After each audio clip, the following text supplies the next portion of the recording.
भक्ति नृत्य करती है वृंदावन में, नाचती रहती है। वृंदावन में कछु मत करो, पड़े रहो बस। हम नहीं कह रहे हैं, हमारी बात मत मानियो। पड़ी रहूं कुंजन के कोने, श्याम राधिका गाऊं, किशोरी तोरे चरणन की रज पाऊं, श्यामा तोरे चरणन की रज पाऊं। पड़ी रहूं कुंजन के कोने, श्याम राधिका गाऊं। बैठ जाओ, अब मंच पे बैठ के टाटा थोड़ी करेंगे हम, बैठ जाओ, कथा सुनो भैया। जगह नहीं मिल रही हो, केवल देखवे आए हो तो वहीं से प्रणाम करके चले जाओ। वृंदावन में पड़े रहनो ही भजन है, कछु मत करो। साधन कर रहे हैं वृंदावन में आकर के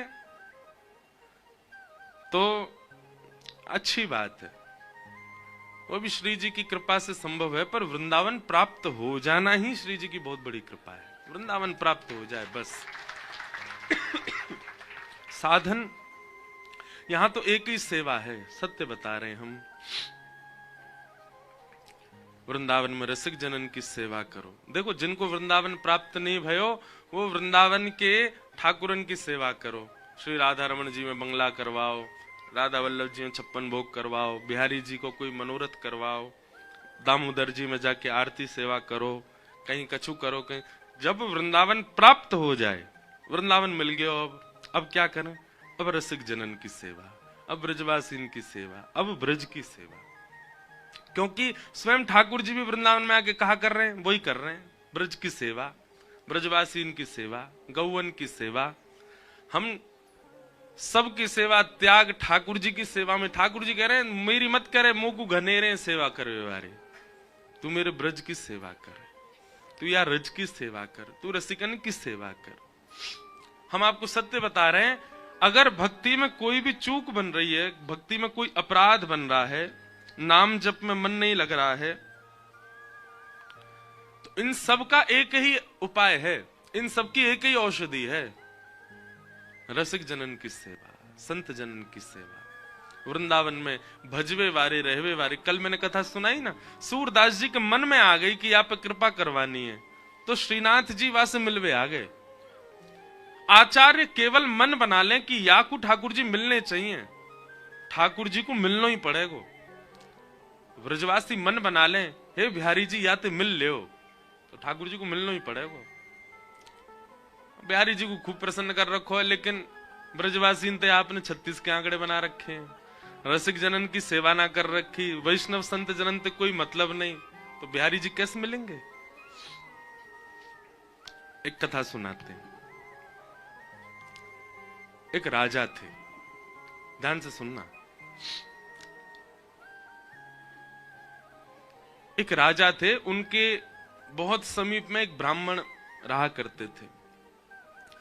ब्राह्मणों का इतना सम्मान करते थे, एक आचार्य प्रवर का इतना ज्यादा सम्मान करते थे कि उनको तुरंत अपने बगल में सिंहासन पर बिठाना, वो जैसी आमे उनको माला पहनाना, उनके चरण धोना, उनको दक्षिणा देना, आदि आदि। ये नियम है, ब्राह्मण का करना ही चाहिए सम्मान। लेकिन वे ब्राह्मण देवता क्या सोचने लगे कि राजा मेरा इतना सम्मान करता है, अब ये मेरे वश में है, तो वे राजा के अलावा जो भी सेनापति मंत्री आदि थे उनको कुछ पूछते ही नहीं थे। कभी कभी महल में आते तो मंत्री आदि सब प्रणाम करते, महाराज जी प्रणाम, बैठो, तुम्हारी प्रणाम क्या लेनी, हमको तो राजा डायरेक्ट संपर्क है हमारा राजा से। तो मंत्री सेना ये सब के लोग, ये लोग बड़ा बुरा मानने लगे, बोले कि यार ये ब्राह्मण देवता, इनका सीधा संपर्क राजा से हो गया, ये हमको कुछ समझते ही नहीं। सेनापति या द्वारपाल जरा भी चूक कर दें तो महाराज राजा से सीधी शिकायत कर देते थे उनकी, और राजा फिर दंड देता था। बहुत ध्यान से सुनिएगा।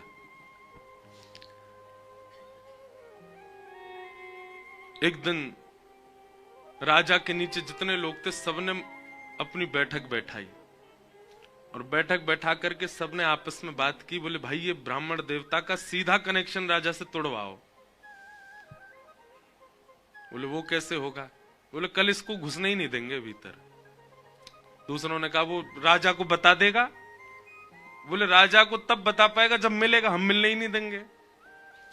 भाई अकेले राजा से ही इसका प्रेम है, बाकी सबसे तो इसने 36 के आंकड़े बना रखे हैं, तो हम सब मिलने ही नहीं देंगे तो राजा को पता कैसे चलेगी।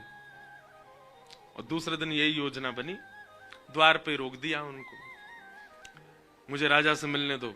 बोले नहीं मिल सकते आप।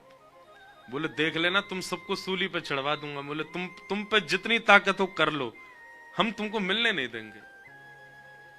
ब्राह्मण ने खूब प्रयास किया, उसको अंदर किसी ने नहीं जाने दिया। ब्राह्मण तो बाहर से चिल्लाने लगा, तो मंत्री आदियों ने उसका मुंह और बंद कर दिया, उसको कोने ले गए ताकि आवाज राजा तक नहीं पहुंचे। आज राजा प्रतीक्षा कर रहे थे, बोले हमारे गुरुजी नहीं आए आज। तो मंत्री आदियों ने कहा महाराज जी उस सुबह सुबह भोर में ही चले गए, आपको मिलने के लिए आए थे पर आप सो रहे थे, हमने आपको जगाने का प्रयास किया पर हमें लगा कि आप लेट सोए इसलिए हमने उठाया नहीं। उनकी कथा है एक जगह, 7 दिन के लिए वो चले गए हैं। राजा बोला अरे गुरुजी आए तुमने उठाया नहीं मुझको। बोले अब 7 दिन बाद आएंगे। चलो 7 दिन, अब गुरुजी के दर्शन तो नहीं होंगे, तो 7 दिनों की तो सबको पता चल गई, 7 दिन तक तो हम ना मिलने दें, राजा को पता नहीं चलने वाला। ब्राह्मण ने खूब प्रयास किए लेकिन किसी ने मिलने नहीं दिया। 7 दिन बीत गए, 8वां दिन आया, राजा अपने सिंहासन पर बैठा। बोले आज हमारे गुरुजी आ गए होंगे भैया, अभी भी नहीं आए वो मिलने। तो मंत्री रोता हुआ आया, बोले महाराज जी पंडित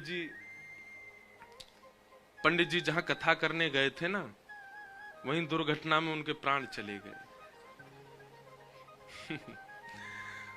तो राजा बोला अरे राम राम राम, मेरे गुरुजी चले गए, मुझे लेके चलो, मैं उनकी अंत्येष्टि में तो चलूं।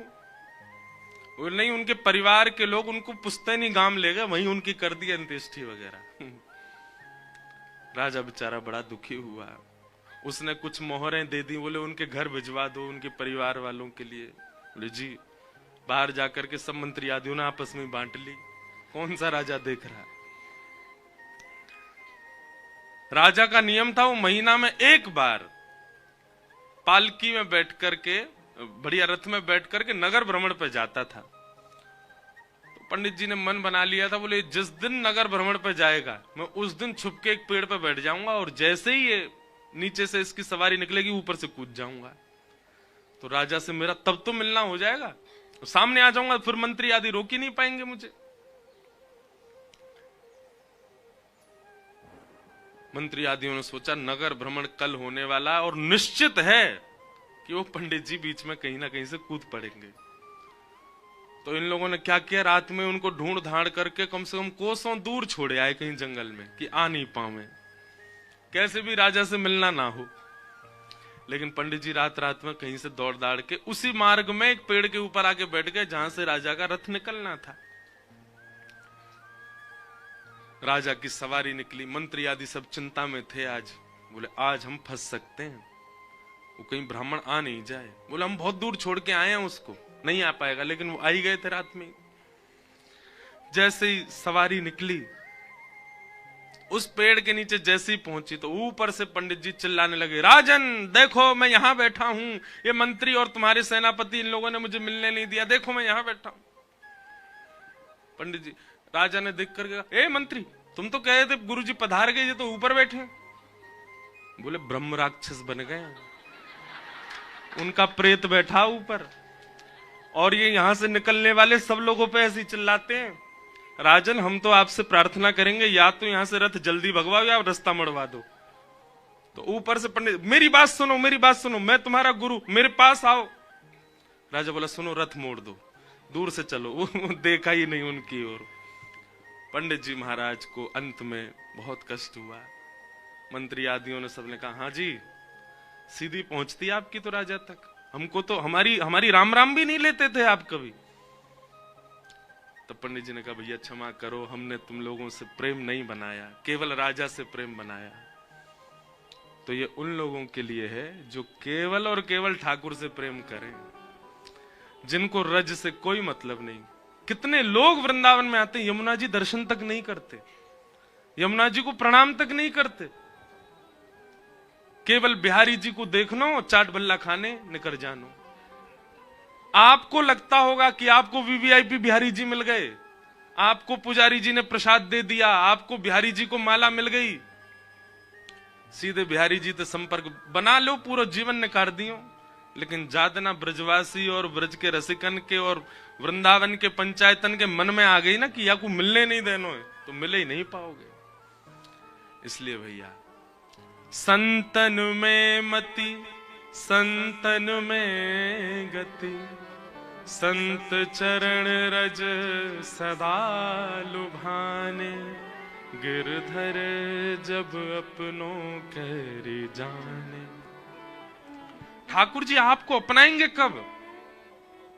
जब आप उनके जनन के सेवक बनो, उनके जनन के प्रिय बनो, उनके जनन के मित्र बनो।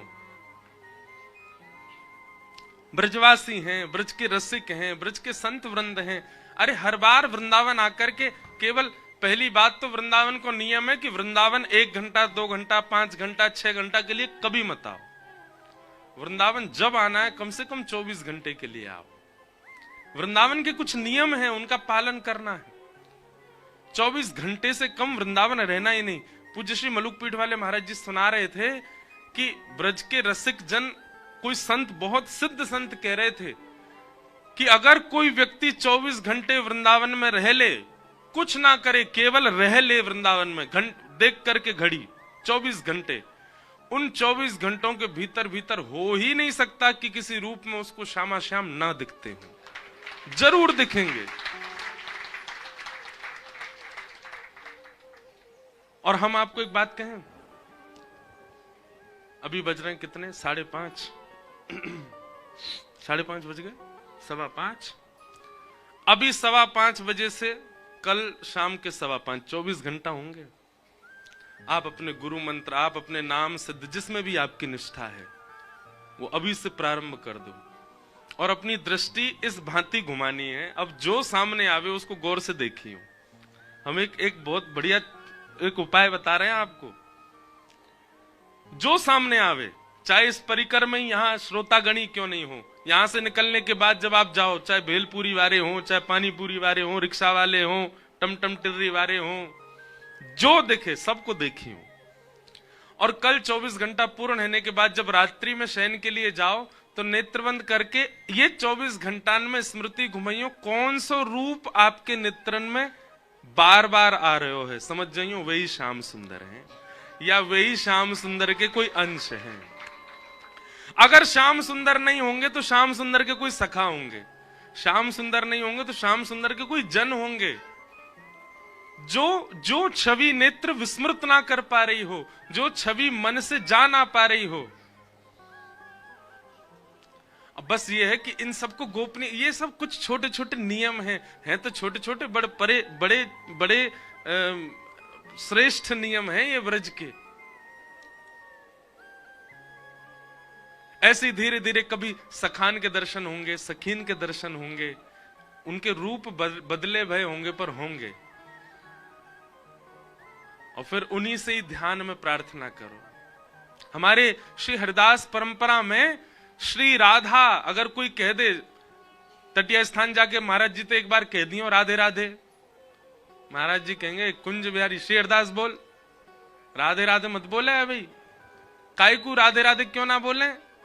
बोले पहले सखीन की तो प्रणाम कर ले, पहले सहचरीन को तो प्रणाम कर ले। जब सखी सहचरी कृपा करेंगी और कृपा करके जब निकुंज को द्वार खोलेंगी तब बोलियो राधे राधे। अभी से राधे राधे क्यों करो? अभी तो सखीन को प्रणाम। हमारे वृंदावन की परंपराओं में सब जगह विलग विलग भाव है। हरवंशीन के अलग भाव है, हरिदासीन के अलग भाव है, रामानुजीन के अलग भाव, रामानंदीन के अलग भाव, गौड़ियान के अलग भाव। हम रामानुजी हैं, पर पता नहीं क्यों गुरुदेव की कृपा, नाना जी की कृपा से पुष्टि मार्ग, हरिवंशी, हरिदासी, गौड़िया, रामानंदी, सब सबन के भाव चित्त में है। जो भाव प्रिय लगे वह भाव सो ठाकुर जी को प्राप्त करना। बस एक संप्रदाय विशेष या एक संप्रदायवाद चित्त में होना एक गलत बात है। संप्रदाय के प्रति सम्मान और उसके निष्ठा नियमों का पालन करना ये अच्छा है, पर इसका मतलब नहीं अन्य संप्रदायों को आप दूर रखो या उन परंपराओं को आप मानो ना, उनको भी वंदन करो।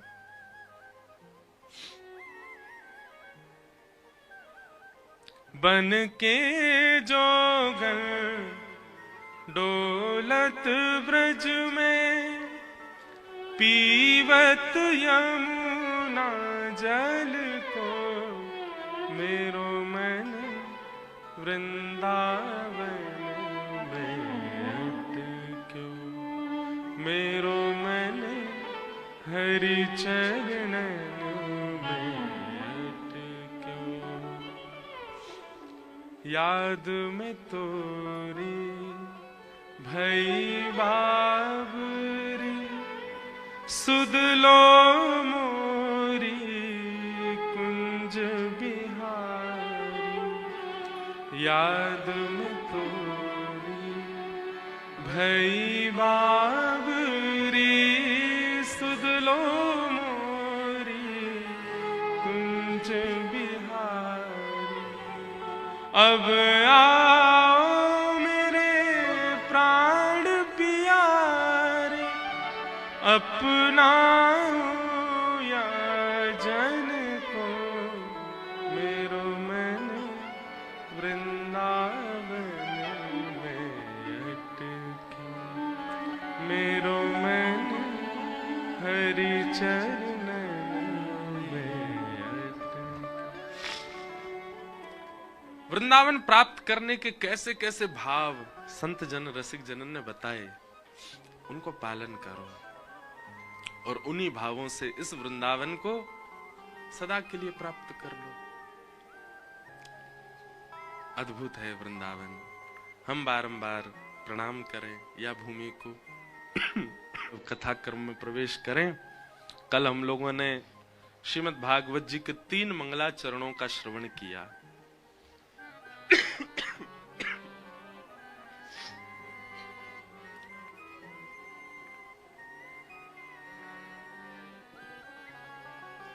कई लोग पूछते हैं कि महाराज जी अगर हमें मानसी चिंतन करना हो तो कैसे करें।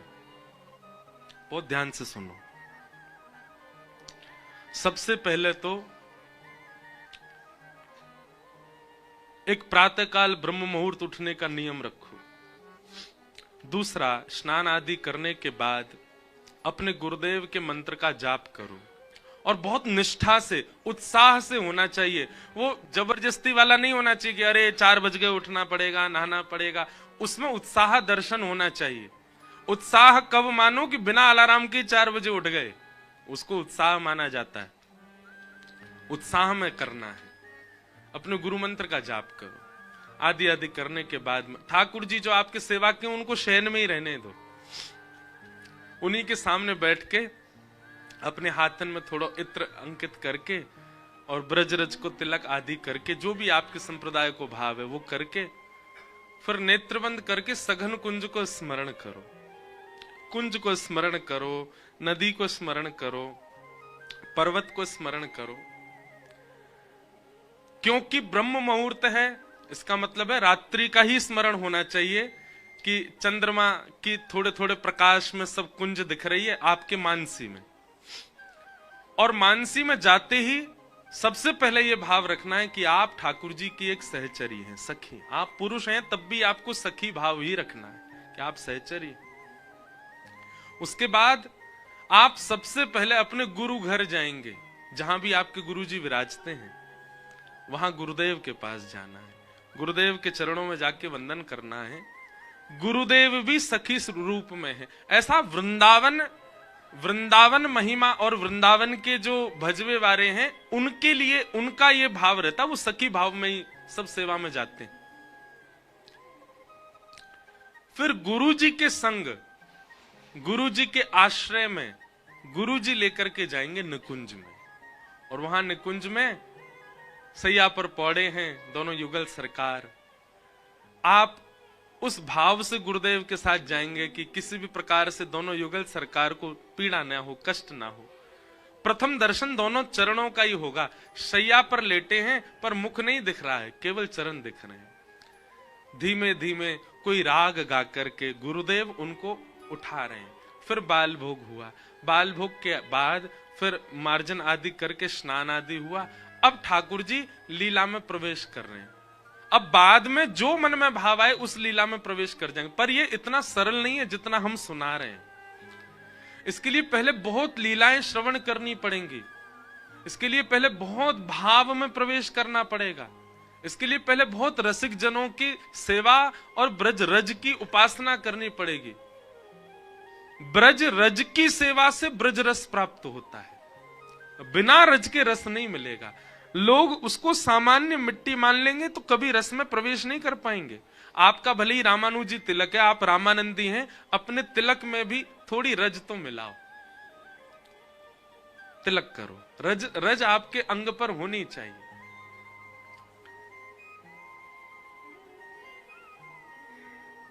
बिना गुरु के, बिना गुरु दर्शन के आप मानसी में नहीं जाइए। आप सीधे स्मरण कर लेंगे कि सघन कुंज है, यमुना जी बह रही हैं और वहां पर प्रियालाल जी दोनों लीला कर रहे हैं, तो आपको वह दिख सकता है जो नहीं दिखना चाहिए। लेकिन अगर आपके गुरु उस लीला में विराज रहे हैं, एक सखी रूप में या फिर सामान्य गुरु रूप में वे विराज रहे हैं, एक वृक्ष के नीचे गुरुदेव बैठे, ऐसी भावना हो जाएगी तो फिर लीला में जो अपराध बनना होगा वो नहीं बनेगा गुरु कृपा से। लेकिन कईयों का गुरु में इतना विश्वास ही नहीं है, केवल दीक्षा ले ली है, गुरु के वचनों के प्रति इतनी भावना ही नहीं है, उनसे भी अपराध बनेगा मानसी में। और एक बात हमारी हाथ जोड़ के सुन लीजिएगा, मानसी में यदि एक अपराध बन जाए तो वर्ष भर तक या 6 महीने तक पुनः मानसी में नहीं जाना है। फिर आपको नाम जप के द्वारा, अपने भोजन प्रसाद की शुद्धि के द्वारा, अपने गुरु घर और रज की सेवा के द्वारा 6 महीना तक ऐसे ही रहना है। खूब लीला कथा सुननी है, सत्संग सुनना है, फिर प्रयास करना है अब मानसी में जाए। फिर आपको भी ऐसा इतना सरल नहीं होता है। हमारे ब्रज के रसिकों ने या हमारे साईं ने भी बहुत समय दिया है सेवा को, बहुत समय दिया है आराधना साधना को, तब जाकर के उस मानसी की स्थिति में पहुंच पाए। तो समय दीजिए थोड़ा, इतनी जल्दी मानसी में प्रवेश नहीं मिलेगा। तो कुछ नियम है, इनका पालन करो। गुरु के वचन अटल कर मानो, साधु समागम कीजिए, मन रे कृष्ण नाम कह लीजिए। गुरु कृपा बहुत आवश्यक है। आइए अब कथा क्रम में हम लोग प्रवेश करें।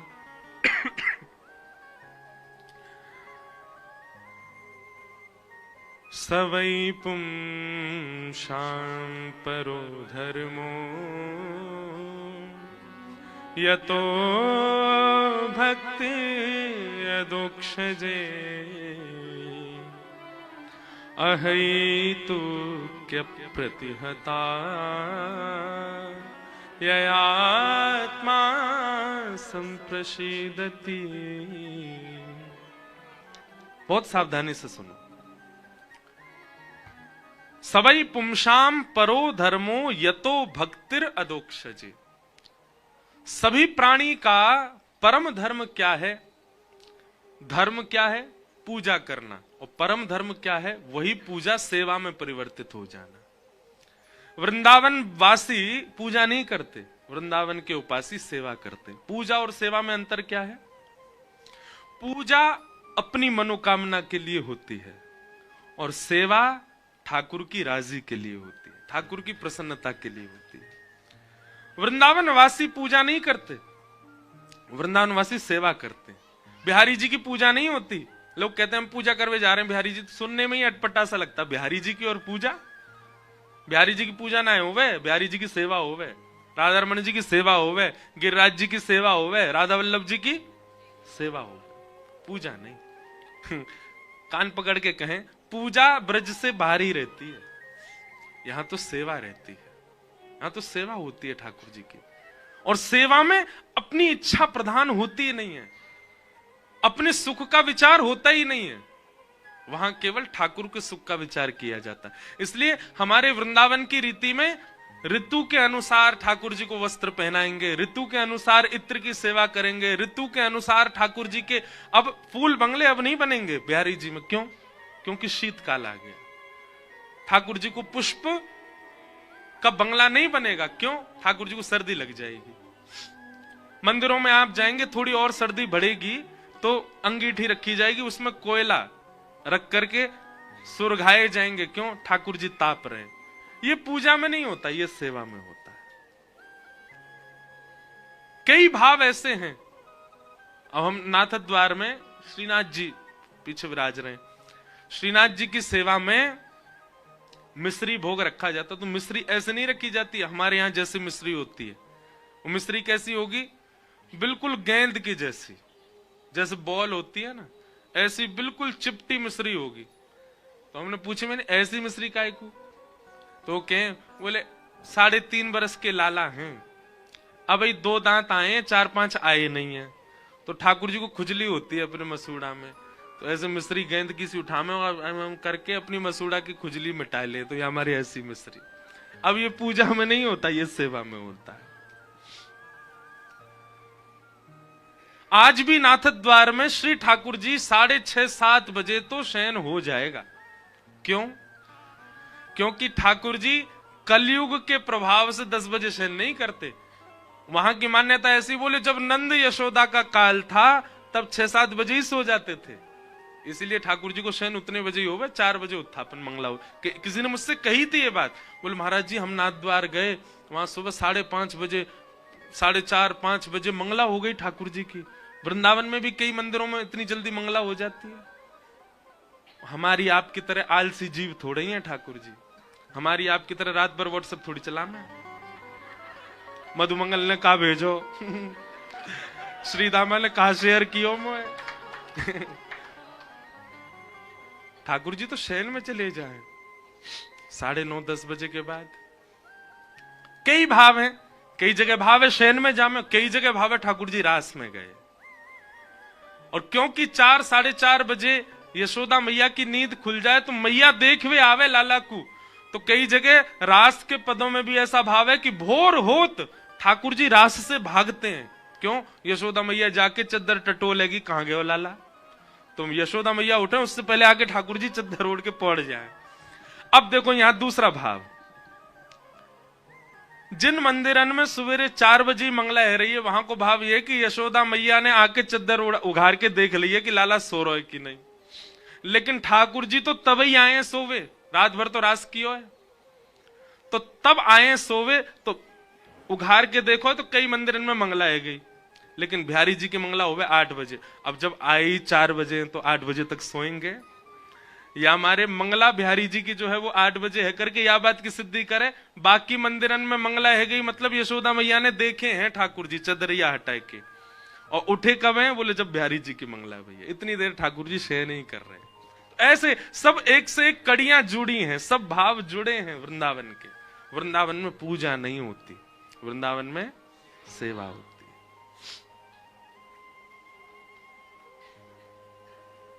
तो धर्म क्या है? पूजा करना। और परम धर्म क्या है? सेवा करना। और सेवा सबके जीवन में नहीं आती बंधु, सेवा भी भाव वाले के जीवन में ही आती है।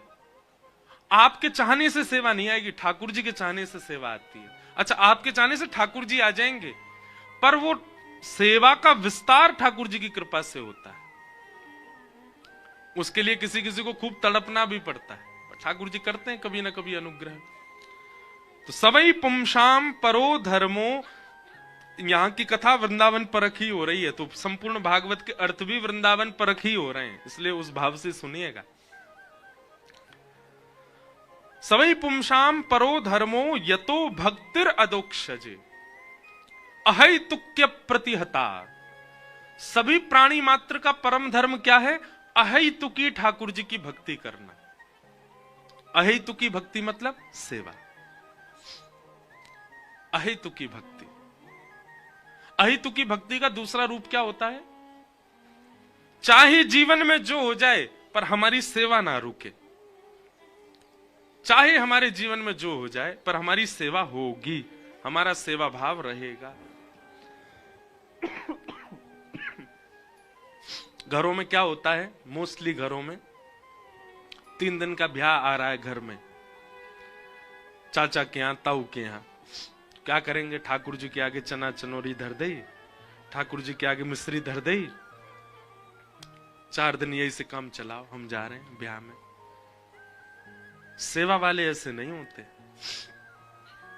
सेवा वाले तो ठाकुर जी की सेवा करेंगे, चाहे कितनों ब्याह हो, और स्वयं का ही ब्याह है तो किसी और को सेवा दे के जाएंगे, पर सेवा नहीं रुकती ठाकुर जी की। वो तो जिस प्रकार घर के सब सदस्य वैसी सेवा है ठाकुर जी की, उसी को ही अहेतुकी भक्ति कहते हैं। और अहेतुकी भक्ति करने वाले के लिए ही यहाँ सूत जी महाराज कह रहे हैं वही परम धर्म है। सवई पुंसाम परो धर्मो यतो भक्ति अदोक्षजे अहेतुक्य प्रतिहता ययात्मा संप्रसीदति। लेकिन उनके मन को शांति नहीं मिली। महाभारत आदि लिखने के बाद भी जब मन अशांत था, तब श्री नारद जी का आगमन हुआ, और नारद जी ने आकर के वेद व्यास जी के पीड़ा का भाव पूछा। आप इतने पीड़ित क्यों लग रहे हैं, मुख से ऐसे क्यों लग रहे हैं, बहुत दीनहीन से। वेद व्यास जी महाराज बोले, देखो मैंने कितना कुछ लिख दिया मानव कल्याण के लिए, पर पता नहीं क्यों मन में अभी भी असंतुष्टि सी है। मन में ऐसा लगता है कि कुछ रह रहा है, कुछ छूट रहा है, शायद मैंने कुछ अभी वर्णन किया नहीं है, मैं कहीं तो रुक रहा हूं। नारद जी महाराज बोले, आपकी आज्ञा हो तो मैं बोलूं? व्यास जी बोले, कहो। तब नारद जी महाराज कहते हैं कि भवतानुदित प्रायं यशो भगवतो मलम ये नैवासौ न तुष्येत मन्येत दर्शनम खिलम। हे व्यास जी, क्षमा कीजिएगा, आपने जितने भी ग्रंथ लिखे हैं, जितना भी कुछ आपने अभी तक लिखा है, उसमें धर्म लिखा है, अर्थ लिखा है, काम लिखा है, मोक्ष लिखा है, चतुर्विध पुरुषार्थ को आपने लिखा है, उन लीलाओं को लिखा है, उन इतिहासों को लिखा है जिनको पढ़ सुनकर के व्यक्ति अपने धर्म अर्थ काम मोक्ष को सिद्ध कर सकता है। पर आपने अभी ऐसा यश नहीं लिखा ठाकुर जी का जिसको सुनकर के निर्ग्रंथा संत, जिनको मोक्ष की कामना नहीं, जिनको धर्म से कोई अभिप्राय नहीं, जिनकी कोई कामना नहीं है, जिनको अर्थ से कोई मतलब नहीं, जिनके जीवन में चतुर्विध पुरुषार्थ है ही नहीं। बहुत ध्यान से सुनना, हम सब चतुर्विध पुरुषार्थ के ही कार्यों में लगे हैं। धर्म, अर्थ, काम और मोक्ष, ये 4 हैं। हम सब धर्म का पालन करते हैं। कितना भी नास्तिक हो, वो भी थोड़ा बहुत धर्म का पालन करता है। सुबह उठना, यह भी एक धर्म है। स्नान करना, यह भी एक धर्म है। रात्रि में सोना, यह भी एक धर्म है। कहां तक बचोगे धर्म से? सब धर्म है। विवाह करना, यह भी एक धर्म है। भोजन करना, यह भी एक धर्म है। सब धर्म का पालन करते हैं। तो हमारा पहला मानव लक्ष्य क्या होता है? धर्म पालन। दूसरा अर्थ, यानी कि धन कम सबको चाहिए। तीसरा काम, यानी कि अपनी कामनाओं की पूर्ति सब करते हैं। कोई कहेगा मेरी तो कोई कामना ही नहीं है, प्यास लगी पानी पीना है, ये भी तो एक कामना है ना। बिना कामना के शरीर रह ही नहीं सकता। हम सबके चित्त में कामना है। तो धर्म है, अर्थ है, काम, और फिर अंत में सबकी इच्छा क्या हो जाती है? जब मरणासन अवस्था आती है, मृत्यु समीप आती, सबकी स्थिति बन जाती है अब मोक्ष। लेकिन फिर भी इस संसार में ऐसे भी लोग हैं जिनको इन चारों से कोई अभिप्राय नहीं, जिनको धर्म की स्थिति में कोई मतलब नहीं। हमारे ब्रज में ही है कई ऐसे, आपने शायद दर्शन किए हो, हमारे बड़े साईं ने भी दर्शन किए हो, छोटू भैया ने भी किए हो। जो परिक्रमा मार्ग है, परिक्रमा मार्ग में धानुका आश्रम से जब आप नीचे पानी घाट की तरफ जाएंगे तो जो तिराया है ना, वहां तिराए पर जहां भी मॉल जैसा बन गया है, वहां तिराए पे एक बाबा पड़े रहते थे। हमारा धानुका आश्रम से आगे हमने खूब दर्शन किए बचपन में, महाराज जी ने भी किए होंगे। वो पड़े ही रहते थे रोड पे, कभी नहाते नहीं, कभी धोते नहीं, ऐसे ही कंबल पड़ा रहता था। और बल्कि कभी राह चलते परिक्रमा वालों को वो मार और देते थे, ईंट पत्थर। कई बार हम लोग जब निकलते थे तो माता पिताजी के दूर है कि चलो बाबा मारे को। और कभी कभी वो इतने साफ सुथरे से दिखते थे जैसे मानो आज नहाए हों कितने दिन बाद, पर वो परम साधक थे। अब तो नहीं है वो। जब भगवत धाम गमन हुआ तो कोई लीला हुई थी उनके साथ, मुझे याद नहीं है, कुछ संतों ने बताया था उनके बारे में। बलराम दास बाबा, उनके आश्रम के पास ही वो बाबा पड़े ही रहते थे जमीन पे। भयंकर सर्दी, कोहरे में हाथ से हाथ नहीं दिख रहा, वो निर्वस्त्र ही रहते थे, पड़े रहते थे। वो एक उच्च कोटि के साधक थे। उनको धर्म से मतलब नहीं, उनको अर्थ से मतलब नहीं, उनकी कोई काम, और वो मोक्ष के लिए कोई प्रयत्न भी नहीं करते। अधिकतर ब्रज में रहने वाले ब्रजवासी भी मोक्ष की कामना नहीं करते। ब्रजवासियों को भी मुक्ति नहीं चाहिए। ब्रज में जन्म लेवे वारे भी या ब्रज को भजवे वारे भी ठाकुर जी से यूं ही कहें, जन्म जन्म दीजो या ही ब्रज बसी वो। हमें ये ब्रज ही मिल जाए दोबारा, हे लाला हमको वैकुंठ नहीं चाहिए, मुक्ति नहीं चाहिए। मुक्ति की कामना नहीं करते। स्वयं श्री उद्धव जी महाराज ब्रज में आके कहते हैं, आशा महो चरण रेणुज शाम हम शाम वृंदावने किमपि गुलमलतौषधी नाम। हे विधाता, अगर आप मुझे मेरे पुण्यों के फलस्वरूप कुछ देना ही चाहते हैं तो पुनः इस ब्रज में एक लता बन करके मैं आ जाऊं, ताकि ब्रजवासियों की चरण रज सदा मुझको उसी में सनाए रखे। मुझे पुनर्जन्म नहीं चाहिए, मुझे मुक्ति नहीं चाहिए, मुझे चाहिए ब्रजमंडल। नारद जी महाराज आज वेद व्यास जी से कह रहे हैं, व्यास जी आपने चतुर्विध पुरुषार्थ पालन करने वाले लोगों के लिए सारे भाव बताए, पर जिनको इन चतुर्विध पुरुषार्थ से कोई मतलब नहीं, धर्म अर्थ काम मोक्ष जिनके जीवन में है ही नहीं, उनके लिए आपने क्या लिखा? वेद व्यास जी बोले, नारद जी अगर कोई व्यक्ति चतुर्विध पुरुषार्थ का पालन नहीं करता तो वो कौन सा पंथी माना जाएगा? धर्म अर्थ काम मोक्ष नहीं है जीवन में, तो फिर वो किस मार्ग का अनुयायी है? तब नारद जी कहते हैं, वो पंचम पुरुषार्थ का पालन करता है। और पंचम पुरुषार्थ क्या है? प्रेम। पंचम पुरुषार्थ क्या है?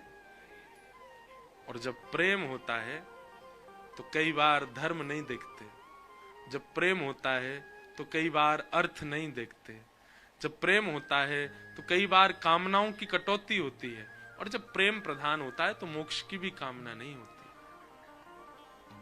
जिनके चित्त में पंचम पुरुषार्थ प्रेम है, वो चतुर्विध पुरुषार्थ से अलग होते हैं। उनके लिए आपने क्या लिखा? ध्यान से सुन रहे हैं ना सब? इन चतुर्विध पुरुषार्थ का पालन करने वाले के लिए बिहारी जी भगवान है। इन चतुर्विध पुरुषार्थ का पालन करने वालों के लिए चार धाम की तरह वृंदावन भी एक तीर्थ स्थान है। इन चतुर्विध पुरुषार्थ का पालन करने के वाले के लिए श्री राधा रानी भी कोई दुर्गा अंबा जैसी कोई देवी ही हैं। इन चतुर्विध पुरुषार्थ का पालन करने वाले के लिए नर्मदा और गंगा की भांति ही श्री यमुना जी हैं। इन चतुर्विध पुरुषार्थ का पालन करने वाले के लिए गिरिराज जी केवल एक पर्वत हैं। पर पंचम पुरुषार्थ का पालन, प्रेम का पालन करने वाले के लिए बिहारी जी भगवान नहीं है। बिहारी जी नंद कुमार हैं, ब्रज के प्राण आधार हैं। प्रेम का पालन करने वाले के लिए श्री यमुना जी नदी नहीं है, यमुना पटरानी है, यमुना रसरानी है, यमुना साक्षात प्रेम विगलित स्वरूप है श्यामा श्याम का। पंचम पुरुषार्थ प्रेम का पालन करने वाले के लिए श्री गिरिराज पर्वत नहीं है, उनके लिए साक्षात श्री किशोरी जी का हृदय है। पंचम पुरुषार्थ पालन करने वाले, प्रेम का पालन करने वाले के लिए वृंदावन कोई तीर्थ नहीं है, वृंदावन श्यामा श्याम का निज महल है। ऐसे पंचम पुरुषार्थियों के लिए आपने क्या लिखा व्यास जी? कुछ भी नहीं, इसीलिए आपका मन अशांत है। थोड़ी और सरल भाषा में कहूं तो आपने जो कुछ भी लिखा है, आपकी इन सब रचनाओं से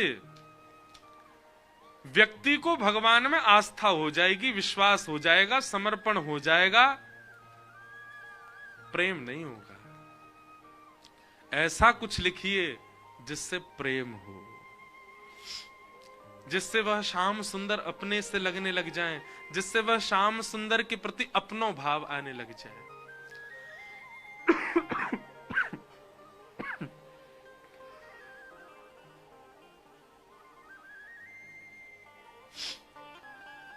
ऐसा कुछ लिखो।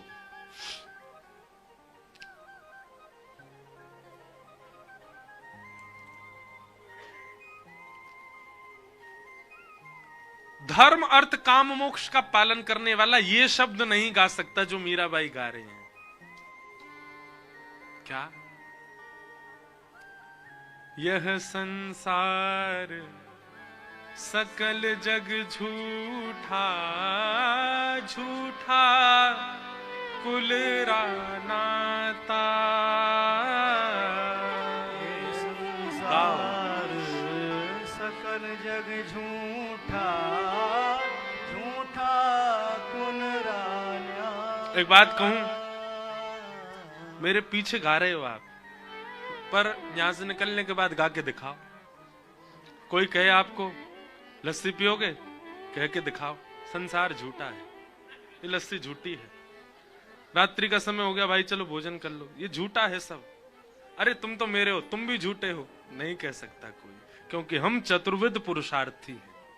ये तो मीराबाई कहती हैं बस। मीराबाई क्योंकि मानती हैं कि सच में संसार झूठा है। कोई अपना नहीं यहां पे। वो प्रेम पुरुषार्थ का पालन करती हैं, वो प्रेम की अनुयायी हैं, इसलिए उनके चित्त में संसार की वो दृष्टि है जो हमारे चित्त में नहीं हो। हम केवल यहां बैठ के स्वीकारीकरण, सिर सब हिलाएंगे, मानेगा कोई नहीं। मैं खुद भी बाहर बैठ करके स्कूटी पे ही बैठ के जाऊंगा घर तक, मैं भी नहीं कहूंगा कि ये असत्य है, ये नश्वर है, क्योंकि मैं भी चतुर्विध पुरुषार्थ का पालन करता हूं। पर हां, धीरे धीरे आ रहा हूं पंचम पुरुषार्थ की ओर, कोशिश कर रहा हूं। नारद जी कह रहे हैं आपने प्रेम पुरुषार्थियों के लिए क्या लिखा? जिनको प्रेम से अभिप्राय है उनके लिए आप क्या लिख रहे हैं? जिनको नहीं चाहिए, धर्म नहीं है, भाव अर्थ से नहीं है इच्छा, कोई कामना, ना ही मोक्ष की प्राप्ति करना चाहते। भगवान स्वयं कहते हैं श्रीमद् भागवत में, कपिल विभूति संवाद में, भगवान जब अपने 4 प्रकार के भक्तों का वर्णन करते हैं तब भगवान स्वयं कहते हैं दीयमान न ग्रहणंती। मेरी 5 प्रकार की मुक्ति होती है मैया, मैं वह भी देता हूं, और वह भी जो ठुकरा देता, उसको भी जो ग्रहण नहीं करता, वही निर्गुण भक्त, वो मुझे सबसे प्रिय होता है। आपने उनके लिए क्या लिखा?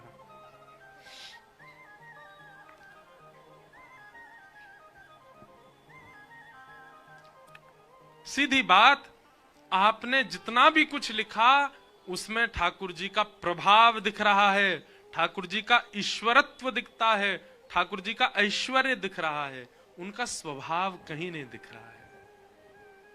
वो कितने स्वभाव वाले हैं, कितने प्रेमी हैं, कैसे ब्रजवासियों के लिए ठाकुर जी छोटी छोटी लीलाएं कर रहे हैं, कैसे ब्रज के लिए ठाकुर जी सब समर्पित कर देते हैं, ये सब आपने कहां लिखा? इसीलिए आप जितने भी ग्रंथ लिख रहे हैं, सबसे ठाकुर जी के प्रति आस्था विश्वास बढ़ जाएगी, पर प्रेम नहीं बढ़ रहा है, इसलिए आपका मन अशांत है।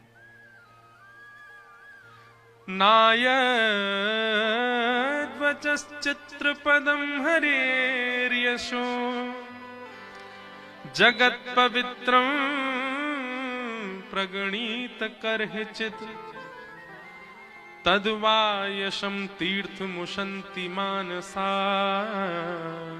न यत्र हंसा निर्मत्व शिक्षया। आप ऐसा कुछ वर्णन करो जिसमें हंस कोटि के लोग भी गोते लगाएं, क्योंकि कई बार कौवे जिस जल में स्नान करते हैं हंस वहां नहीं आते। कृष्ण प्रेम में उन्मुक्त रहने वाले सब हंस हैं, और हंसों के लिए तो पवित्र सरोवर होता है जिसमें एक कण भी नहीं होता बाहर का। वेद व्यास जी ने कहा ऐसे भाव लिखने के लिए मुझे क्या करना पड़ेगा? नारद जी बोले समाधि नानुस्मर तद्विचेष्टितम, समाधि लगाओ और समाधि लगा करके श्री ठाकुर जी से प्रार्थना करो। तब वेद व्यास जी ने समाधि लगाई और समाधि लगा करके जैसे ही बैठे ठाकुर जी के प्रेम स्वभाव स्वरूप का निर्माण करना है, उनके प्रेम स्वरूप की रचना करनी है और प्रेमियों के लिए करनी है, इस उद्देश्य से जैसे समाधि में बैठे उसी समाधि के भाव से प्रकट हो गई श्रीमद् भागवत। बोलो भागवत महापुराण। इसलिए श्रीमद् भागवत की जो भाषा है उसको समाधिस्थ भाषा कहा जाता है। आप लोग सुबह यहां पाठ सुनने आते हैं ब्राह्मणों का, आप श्रीमद् भागवत जी के शब्दों को जब देखेंगे, उन्हीं व्यास जी ने अन्य पुराण भी लिखे हैं, पर उन पुराणों के उन्हीं व्यास जी ने महाभारत भी लिखी है, उन्हीं व्यास जी ने भगवत गीता में भी जो श्लोक हैं व्यास जी के द्वारा ही लिखे गए। सबके श्लोक और भागवत जी के श्लोकों में बहुत अंतर है। भागवत जी के श्लोक हर कोई नहीं बोल सकता, हर कोई नहीं गा सकता, हर किसी की जुबान में इतनी सामर्थ्य नहीं इन श्लोकों का प्रादुर्भाव कर सके। क्यों? क्योंकि समाधिस्थ भाषा है। अच्छा, ये तो चलो, ये तो रही अभी की बात। जैसी ब्रज लीला में आप प्रवेश करोगे, गोवर थापवे वाली गोपी, गैया चरावे वाली गोपी, वो गोपी जो ना कभी विद्यालय गई ना कभी विश्वविद्यालय गई, उन गोपियों के शब्द देखो आप, गोपी गीत देखो, युगल गीत देखो, वेणु गीत देखो, और सबसे बढ़िया, सबसे अद्भुत भ्रमर गीत, मधुपक तब बंधो माश प्रशांग्रिम सपत्न्या कुच विलुलित माला कुंकुमश्मश्रुभिर्नः बहतु मधुपतिस्तन्मानिनी नाम प्रसादम यदु सदसि विदम्यम यस्य दूतस्त्वमिद्रिक। कौन गा सकता है ऐसे श्लोकों को? इसलिए श्रीमद् भागवत रचना वेद व्यास जी की है, पर वो समाधि में लिखी गई है, समाधि से प्रकट हुई है, इसलिए अद्भुत है भागवत। क्योंकि भागवत में धर्म अर्थ काम मोक्ष सबकी प्रधानता बताई जाएगी। आपको धर्म क्या है भागवत में बताया जाएगा, अर्थ क्या है भागवत में बताया जाएगा, काम क्या है भागवत में बताया जाएगा, मोक्ष की प्राप्ति कैसे होगी भागवत में बताया जाएगा। पर सबकी महानता बताने के बाद सबको किनारे करके महत्व भागवत जी में भक्ति का ही रखा जाएगा, प्रेम का ही रखा जाएगा।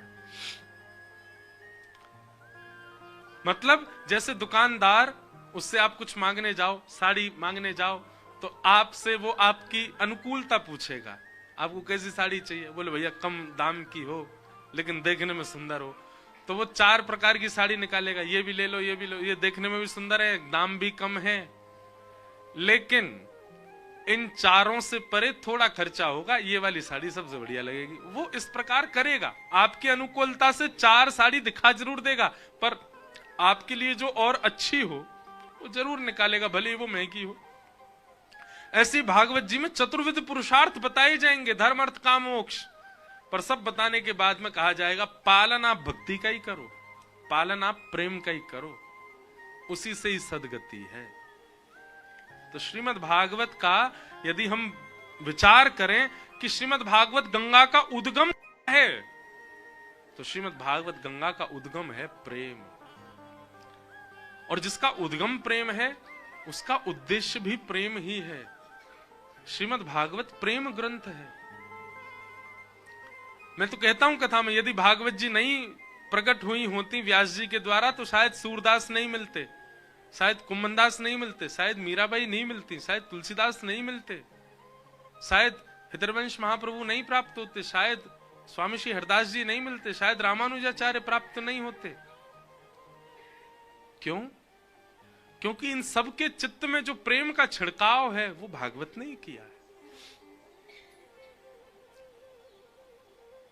इसलिए भागवत प्रेम ग्रंथ है और भागवत का निर्माण किया। और जैसे ही भागवत की रचना हुई, वेद व्यास जी महाराज के चित्त को इतनी शांति मिली, उन्हें जो अभी तक लग रहा था कि मैंने कुछ छोड़ दिया है, मुझसे कुछ चूक हो रही है, अब उसका परिपूर्ण अनुभव होने लगा। और श्री वेद व्यास जी महाराज ने अपनी कलम प्रवाहित कर दी। बस अब इसके बाद कुछ लिखना शेष नहीं रहता। भागवत जी की रचना हुई। लोकस्य जानतो विद्वांस चक्रे भागवत संहिता। बोलो भागवत महापुराण। भागवत जी का उद्गम क्या है? प्रेम। ध्यान से सुना करो भैया। और भागवत जी का उद्देश्य क्या है? प्रेम। अगर आप यहां से और कुछ सीख करके जा रहे हो तो निश्चित ही आपने कथा सुनी नहीं, पर यहां से प्रेमी बन के जा रहे हो तो निश्चित है आप कथा श्रवण कर रहे हो। प्रेम। वे तो व्यास जी महाराज ने मन में विचार किया, भागवत जी की रचना हो गई, अब गेहे गेहे जने जने इसको घर घर तक जन जन तक कैसे पहुंचाएं। तब वेद व्यास जी ने अपने पुत्र श्री शुकाचार्य जी का चिंतन किया, जो कि ब्रह्म के ध्यान में हिमालय पर चले गए थे। उनको दोबारा अपने समीप बुलाने के लिए कुछ बालकों को भागवत जी के श्लोक याद करा करके भेजा। बंधुओं,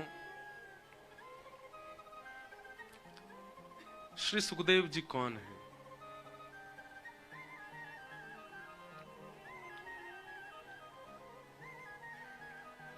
पद मिल जाए तो अच्छा है।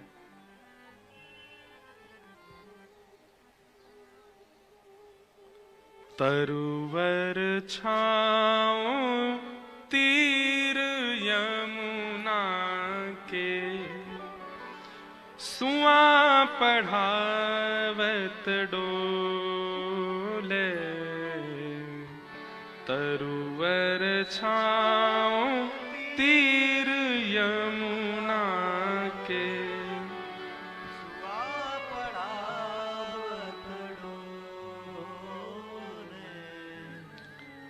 तरुवर छाओ तीर यमुना के, सुआ पढ़ावत डोले। तरुवर छाओ तीर यमुना के, सुआ पढ़ावत डोले। भाव ऐसा है इस पद का कि श्री किशोरी जी, हमारी श्यामा जी, वे सदा एक सुख पक्षी को पढ़ाती हुई घूमती रहती हैं यमुना जी के तट पे। और क्या पढ़ाती हैं? बोलो गोपाल, बोलो कृष्ण, बोलो कन्हैया, बोलो मधुसूदन, बोलो माधव। और वो तोता जो है वो किशोरी जी के यहाँ हस्त कमल पर बैठा बैठा, कभी कंधे पे बैठा बैठा बोलता रहता है। जो जो किशोरी जी उसको याद कराती हैं, सौ नाम वो बोलता है। और जब जब उसके मुख से वो नाम ध्वनि प्रकट होती है, किशोरी जी आनंद में आ जाती हैं। लेकिन एक बार श्याम सुंदर जब मिलन को पधारे तो किशोरी जी ने कहा, चल रे सुआ। सुआ मतलब तोता, प्रणाम कर। उसने प्रणाम नहीं किया। किशोरी जी बोली, तैने प्रणाम क्यों नहीं किया? तू पूरे दिन तो गाता है। अब कोई नई वस्तु प्राप्त होती है तो श्री जी ठाकुर जी को दिखाती हैं। ठाकुर जी को बुला करके श्री जी ने पहले उसको दिखाया। अच्छा सुआ बोल के दिखा। तो सुआ बोलने लगा, कन्हैया, मधुसूदन, माधव, गोपाल, गोविंद, मुरारी, गिरधर, सारे भगवान के नाम गाने लगा। ये गुण तो उसके अंदर आ गया कि वो नाम गाता है, लेकिन जैसे उससे कहा प्रणाम कर तो उसने प्रणाम नहीं किया। श्री जी बोली तू प्रणाम क्यों नहीं करता? तो वो सुआ बोला ये कौन है, मैं इनको प्रणाम क्यों करूं, ये कौन है श्री जी? तब श्री जी ने मन में विचार किया, मतलब या केवल नाम याद है गयो है, याने केवल नाम रट लियो है, पर वह नामी को जाने ना है।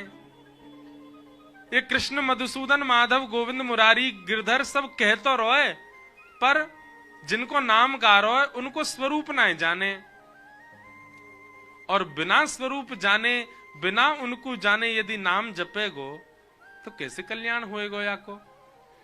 तब श्री जी ने एक शर्त रखी, अरे देख सुआ, तो को यदि मेरे संग रहनो है ना, तो तू पहले जिनको नाम गावे उन नामी को जान के आ, उन नामी को परख के आ, उन नामी को समझ के आ, और जब तू उनको समझ जाएगो तब मैं तो को स्वीकार करूंगी, ना तो तू मुझसे दूर ही रहेगो।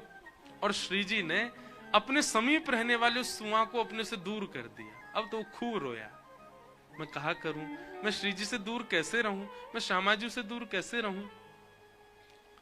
तब उस पर कृपा भई और वही एक सुख पक्षी के रूप में पृथ्वी पर आए। महादेव यहां पार्वती जी को अमर कथा सुना रहे थे, वहीं बैठ करके वो सुख पक्षी पीछे वो कथा सुनने लगा, नामी को जानने के प्रयास करने लगा। महादेव थोड़े क्रोध में आ गए कि छुप करके कथा सुन रहे हो, श्रोता बन के कथा सुनो, सामने बैठ के तुम पीछे बैठ के सुन रहे हो। लेकिन वो बालक तो अबोध सुआ, उसको क्या पता था। त्रिशूल लेकर के पीछे भागे तो उड़ता हुआ वही पक्षी घूमता घूमता घूमता हिमालय पर बद्रीनाथ में वेद व्यास जी की पत्नी विटिका वो जलपान कर रही थी, उनके मुख से उनके गर्भ में प्रवेश कर गया और 12 वर्ष तक उस गर्भ में निवास किया। 12 वर्ष बाद मनी अंदर ही अंदर श्लोकों का उच्चारण करने लगा, तो एक दिन बिटिका जी ने जाकर के वेदव्यास जी से कहा, मुझे लगता है गर्भ में कोई वैदुष्य बालक है। तब दिव्य दृष्टि से देखा तो व्यास जी समझ गए ये कोई सामान्य नहीं है, साक्षात भगवत प्रचारक संत चूड़ामणि श्री सुखदेव जी महाराज। निवेदन किया, बालक आप जन्म लो। तब शुकाचार्य जी बोले, मैं जन्म ना लूंगा, क्यों? या संसार में माया बड़ी खतरनाक है, जन्म लेते ही मुंह को पकड़ लेगी, मैं तो यहीं रहूंगा मैया के गर्भ में, एकांत वासा झगड़ा ना झांसा। वेद व्यास जी महाराज बोले, हमें भी आपके दर्शन का सौभाग्य मिलेगा, कृपा करके अपनी मां को यह आनंद सुख प्रदान करो। तब वे सुखदेव जी महाराज प्रकट हुए। यम प्रव्रजल तमनुपेत अपेत कृत्यम द्वैपायनो विरह कातर आजुहाव पुत्रेति तन्मयतया तरवो विनेदु तम सर्वभूत हृदयं मुनिमानतोस्मि।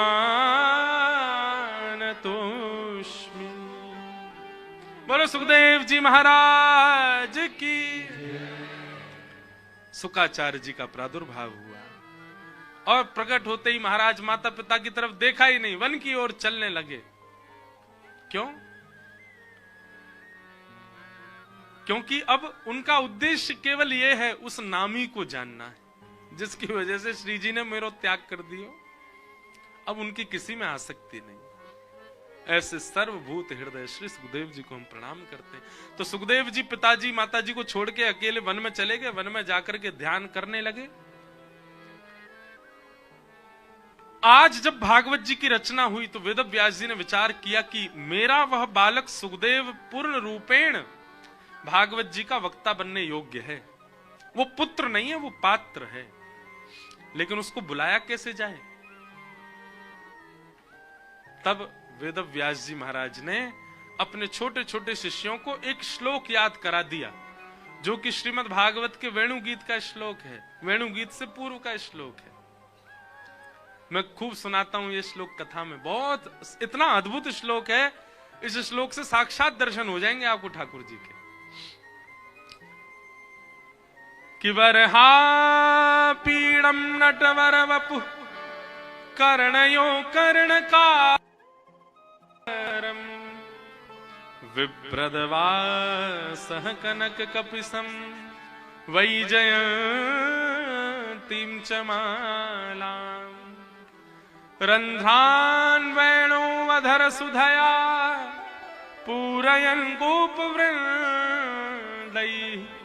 वृन्दारण्यं स्वपदरमणं प्राविशद् गीतकीर्तिः। वरहा पीड़म नटवर वपु, जिन्होंने मोर पंख पहना है, मोर मुकुट पहना है, और नटों में वर जो श्रेष्ठ हैं, पीली पीतांबरी पहनी है, वैजंती माला पहनी है, अपने अधर पर वेणु धारण करके त्रिभंग लली श्याम सुंदर धीमी धीमी गति से वृंदावन की ओर बढ़ रहे हैं। गायों की चरण रज उड़ उड़ करके उनके श्री अंग पर लग रही है। गोप ग्वाल नाचते गाते जा रहे हैं और गोपियों को यह दर्शन हो रहा है। अब ये श्लोक बालकों को सिखा दिया वेदव्यास जी ने और कहा जाओ, जाकर के हिमालय की कंदराओं में, हिमालय के सघन वन में जब तुम जाते हो पुष्प तोड़ने, तुलसी तोड़ने, समिधा लेने, लकड़ी आदि लेने, तो इस श्लोक को जोर जोर से गाया करो। और आधा ही गाना, जब तक कोई आकर के ना कहे कि पूरा सुनाओ तब तक पूरा नहीं सुनाना। छोटे छोटे बालक हिमालय पर जाते और पुष्प आदि तोड़ते और उसी समय गाते, बरहा पीड़म नटवर वपु कर्णयो कर्णकारम विभ्रदवासः कनक कपिसम वैजयंतीं च मालाम् रंध्रान, बस यही रुक जाते। अब ये ध्वनि पहुंची समाधि में बैठे हुए श्री सुखदेव जी के कानों में, और जैसे ये ध्वनि पहुंची, हमें तो श्लोक समझ नहीं आते ना, लेकिन शुकाचार्य जी को तो समझ आते। उनके कानों में जैसे ये ध्वनि पहुंची, तुरंत क्या दिखने लगा? मोर का मुकुट जिन्होंने पीर पहना है, बरहा पीड़म नटवर वपु, जिनका वपु यानी कि श्री अंग कैसा है। एक बात बताऊं भैया, हमारे श्री विल्लु मंगल जी, नाम सुना विल्लु मंगल जी का? कल सुनाऊंगा चरित्र विल्लु मंगल जी का। तो विल्लु मंगल जी ने कृष्ण करणामृत ग्रंथ लिखा, उसमें कई भाव लिखे। उसमें एक श्लोक है, मैं आज ढूंढ के कल जरूर बताऊंगा, ध्यान से सुनिएगा। विल्लु मंगल जी कहते हैं ठाकुर जी कैसे सांवले हैं, ठाकुर जी का रंग कैसा है। बोले सब कहते हैं ठाकुर जी सांवले, तो भाई सांवलो व्यक्ति, कारो व्यक्ति जितने अंधेरे में जाएगो उतना ही अदृश्य है तो चलो जाएगो। बोले पर नंद नंदन श्री कृष्ण कैसे हैं? बोले जितना अंधेरे में जाते हैं उतने प्रकाशित होते चले जाते हैं, उनकी उतनी श्याम कांति और प्रकाशित होने लगती है। वो जितने ज्यादा गहरे उनको अंधेरे में ले जाओ उतने ज्यादा दिखाई देते हैं। हमें बिहारी जी को देखो, बिहारी जी गर्मियों में तो बाहर आ जाते हैं, पर अभी भीतर बैठे। वो बात अलग है कि बाहर के प्रकाश से वो दिख रहे हैं, पर नहीं, श्री बिहारी जी अंधेरे में ही रहते हैं। कितनी बार प्रयास किया पुजारियों ने, सबने अंदर लाइट लग जाए, नहीं लगती। क्यों? लाइट ही मना करे, भैया तुम कौन के आगे जलाए रहे हो मुझे, जो स्वयं प्रकाश स्वरूप है। वो अंधेरे में ही प्रकाशित होते हैं, उनका रूप वहीं प्रकट होता है। और पता नहीं आप सबकी भावना, पर मेरी भावना, बिहारी जी जब बाहर आते हैं ना तब दर्शन में मुझे आनंद आता है, पर जब बिहारी जी भीतर विराजते हैं ना तब दर्शन में पता नहीं एक अद्भुत सुख मिलता है। ऐसा लगता है कि मानो हम कलयुग में हैं, वो द्वापर में बैठे हैं, द्वापर के कन्हैया।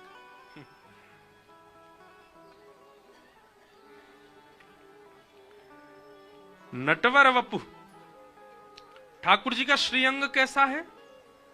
अत्यंत आकर्षक, अत्यंत अपनी ओर खींचने वाला। एक होता है ना कि किसी सुंदर को आपने एक बार देखा तो आपकी दृष्टि दोबारा उसकी तरफ घूमती है, पर श्री कृष्ण कैसे हैं? उनको देख करके दृष्टि कहीं और जाएगी नहीं, वहीं अटक जाएगी।